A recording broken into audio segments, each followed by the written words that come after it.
Welcome to the Wild Yoga Tribe podcast. I'm your host, Lily Allen Duenas. Together, we'll talk about the world of yoga and we'll talk to people from around the world. I wanted to let you all know that I'll be teaching yoga online this year. Classes will be live streamed and also available on demand. I have $15 coupons to send to new students. If you click the link in my show notes or head on over to my website, wildyogatribe.com, you'll find everything you need. I would love if you could join me for a class to help you feel centered, refreshed, and filled with ease. Ready to dive into the show? Let's get started. Namaste, family. Welcome back to the Wild Yoga Tribe podcast. Today, I'm joined by Soveth Vath from Cambodia. She's a yoga teacher from Cambodia and teaches yoga in the capital city of Phnom Penh. She taught yoga at the Azahar Foundation in Cambodia for 4 years, and she now works as a freelance yoga teacher. She teaches vinyasa flow yoga and has spent many hours teaching yoga to children in rural Cambodia. So please join me in welcoming Soveth onto the show. Thank you for being here, Soveth. Thank you, Lily, for inviting me to your program. Yeah, I'm really excited.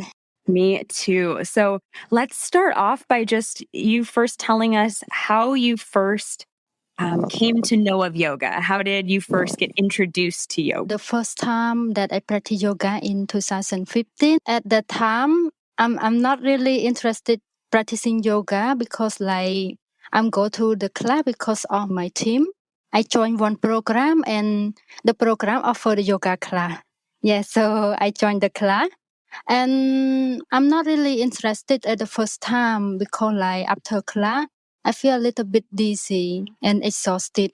So I think that I'm not fit with the yoga. And later on in 2017, I go back to yoga class again. And after class, I feel a little bit dizzy again and again. And 1 week later, I feel much more better and better. So I continue practicing yoga until 2018. And I feel like my knee and my back were healed. And I feel more healthier and strong. So I'm interested to join the yoga teacher training in 2018. Great. So I wanted to ask, how does yoga make you feel? Yeah, well, yoga is to make me more healthy and strong. And also, I was injury on my left knee when I was young. And also, I a little bit back pain. So after I do the yoga, it feel like more not hurt anymore. Yeah. And does yoga change anything for you in terms of your confidence or your happiness? Yeah. Yoga bring me a new person. I build self-confidence that I can speak in the public area, that I could lead the student in the class, stand in front of the many people. And yoga also bring me to be a compassion. We learn a lot from the yoga. And also yoga can bring me more passion so I can see that my personality grow up. Yes, yoga definitely teaches patience. It's amazing how it changes so much about how we perceive the world and other people and having that compassion as well. So, Soveth, I love that you've spent so much time teaching yoga to children in rural Cambodia. That's amazing. Can you tell us more about it? When I work in the yoga and as an academic program, so that program is I go to teach the children in the rural area. So yeah, we teach in Takai province in Cambodia that it's from far away from the city, so they really don't know what is the yoga. And yeah, the condition of the living also really hard for them. So for me, I think that I bring the yoga to the kid, to the adult there, to make them feel more relaxed, to make them know the way how to release the stress. So the program is not focusing only the yoga, but also the education as well. How did the children react to learning yoga? They really happy because like during the practice they have fun because like we teach like in the kid yoga, so we include like animal poses like downward facing dog, crocodile pose, and many poses that make them happy and have fun. What ages were you generally teaching? We have 5 years old to 11 and from 13 to 16. We have 2 groups. Yeah. And they really enjoy the class because they never have no yoga before and they don't know what is the yoga. So we try to explain them and we try to make them more understanding about the yoga because like the yoga is not like only the fitness or the exercise, but the yoga can heal them, can make them strong and both physical and mental health. So if they've never heard of yoga before, they weren't scared to try it or really confused about it? Did they make jokes or did they just listen to you and treat it more like a exercise? Yeah, the kid group, we really hard to control because they really excited and some they really not like lesson, but we try to shape them in the group. And because like they just like the teacher, I want to do yoga, I want to do yoga. Sometimes they don't understand what is the yoga, but we try to explain them. And then it's like it really hard for the first time we meet. Later on, they really understand and easygoing, and they start to listen and practice yoga in the group. That's really sweet. I've taught yoga before to hundreds of 12-year-olds, 11-year-olds, 13-year-olds, but I've never taught to kids so young as 5. Do you prefer the younger group or the older group? Which one do you like more? From my experience, adult group is more easier because they could listen me to during the class. But for me, I like the kid group. Because like it's not easy, but from my experience, we know the way how to control, how to shape them. So it's easy for me now. So yeah, I prefer the kid group. It make me have fun, enjoy. Yes, so much smiling and laughing and it's very sweet. So Soveth, in Cambodia, is yoga popular? Not yoga is not popular in Cambodia. I mean Cambodian people. Because some Cambodian people still think about that yoga is just only the exercise, just focusing about the fitness and body shape. They don't know deeper about the yoga. And the teacher very challenging with some other people who not really understand about the yoga. So during the class, when the student come to the class, the teacher try to explain. So we don't force them, but we just like include theory, include the mantra to make them feel more calm and release. Are they usually seeking an exercise, do you think, or are they looking for a way to remove their stress? Some Cambodian people, they come to release stress because they know much more about the yoga, and some not. So it really hard for the teacher and for the teacher to convince with the student. Okay. And how do you, if somebody, you meet them and you tell them, I'm a yoga teacher, what do they say? How do they react when you tell them that? Yeah, of course. Some of my friends, they said, oh my God, why you become a yoga teacher? Yeah, because in the university, we learn a different skill. So after finish the university, I become a yoga teacher.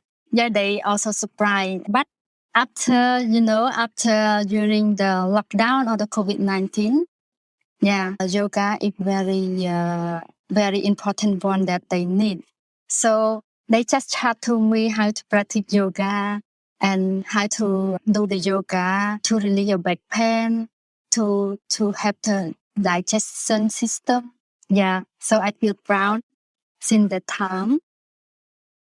Oh, that's great. So a lot of your friends and family, they've tried yoga now? Yeah. My sister also practicing yoga. Okay. So if you had the ability to get every Khmer to come to one of your yoga classes, what would be like the most important thing for them to learn? Or what would you be so excited to teach them? But the Cambodian student come to my class, I don't talk anything about yoga so much because I just wait and see, and then I just light the incense and play the mantra to make them release. Okay. And then, after class, I talk to them about the mantra because some mantra is also the heal people. So the first time I'm really excited, but they listen to me and also ask me about the mantra the mantra title. So it really happy to share with them. And I think that they might engage with the yoga much more than before. Okay, that's great. And when you practice yoga, do you practice it sometimes when you know that you feel really stressed or you're feeling strong emotions? Do you say, oh, sit down and meditate, or I need to get on my yoga mat and practice yoga?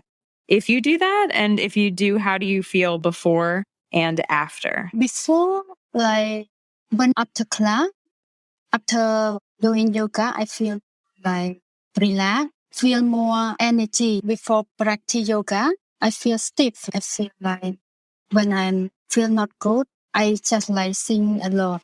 But when I go to the mat, I can release all that thing. And after class could make me feel more relaxed and feel more energy. I can say that it could release or make me calm down. Me too. I definitely feel that way, Sove. What is your definition of yoga? When someone asks you to explain, wait, what is yoga? What do you say to them? Yeah, normally when I learn the yoga, they have theory, yoga is yoke or a union. But for me, when someone asks me that, I just yoga is a way of my life. It's like a life full of happiness, a life full of connection between my mind, body, and spirit. And yoga also is the best medicine for me that could heal my illness without side effect. And Sove, how has yoga changed your life? Yoga can bring me opportunity to can support myself. I can yoga is a skill that I could earn some income to support myself. And also the yoga is also kind of work that they really make me happy. No stress, no pressure. If you weren't teaching yoga, if you weren't a yoga teacher, what do you think you'd be doing? During university, I'm studying international relations. And during university, I also work in the company, also in an NGO. Yes. So after that, after I finish the school, I keep working in the NGO. Yeah. And then I stopped working that and I interested to work with Foundation at the time. And then I have a chance to join the teacher training. So at the time, I dropped the work. Are you happy with that choice? Yeah, sure. Wonderful. And so if some of our listeners want to find you on social media, where's the best place to do that? Is that Facebook? So Facebook is the best way for me, yeah. Great. I will put a link to your Facebook page in the show notes, wherever you're listening to podcasts, as well as on my website, wildyogatribe.com, so you can say hello to Sove on Facebook. And Soveth, I think you're also into crystals. Is that right? Because I'm a yoga teacher and I'm heard about the chakra, and also we have the chakra stone. Really love the chakra crystal. And then I start to buy it, and then later and later I also to make them a business, to sell, to make a small shop to sell the crystal. Wonderful. Well, thank you so much, Soveth, for joining me on the Wild Yoga Tribe podcast. It has been so fun to be with you today. Thank you, Lily. Thank you so much for tuning in to this episode of the Wild Yoga Tribe podcast. My conversation with Soveth Vath, a yoga teacher from Cambodia, was so sweet and special as she told us stories about teaching yoga to children in rural Cambodia. I hope that this conversation made you smile as we talked more about the Cambodian people and how yoga can be a source of stillness, patience, and compassion. Thank you for the gift of your attention today. If you feel called, please share this episode with someone who you think could benefit from it. Leaving a review would also be so appreciated. Also, I hope you can join me for yoga classes live streamed and on demand on Moxie, a new platform where I'm hosting classes. To take advantage of those $15 off coupons available for new students, the links are in the show notes as well as on my website, wildyogatribe.com. I'll see you on the mat. And as always, be well, dear one, be well.